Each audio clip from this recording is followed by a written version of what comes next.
When faced with imminent divorce, spouses might enter a separation agreement to govern matters like property distribution and spousal maintenance.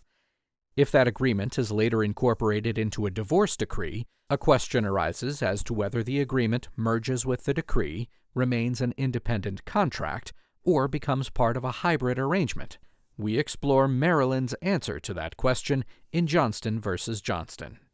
After J. Edward Johnston and Helen Johnston separated, they executed a separation agreement. The agreement required Edward to support Helen and the couple's 4 adult children. It also stated the parties' respective property rights and created various trusts.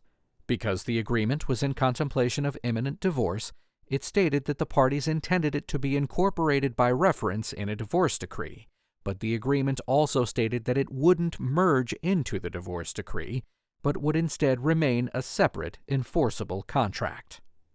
When Edward subsequently filed for divorce, the court approved the separation agreement and incorporated it by reference in the divorce decree.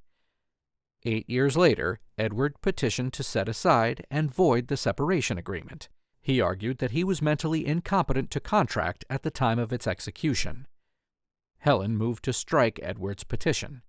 She argued, among other things, that Edward was essentially attempting to set aside the divorce decree without proving the fraud, mistake, or irregularity necessary for such relief. The Circuit Court granted Helen's motion to strike, holding that the separation agreement had merged into the divorce decree and Edward hadn't alleged valid grounds for setting aside the decree. The Court of Special Appeals affirmed, and Edward appealed to the Maryland Court of Appeals, then the state's highest court.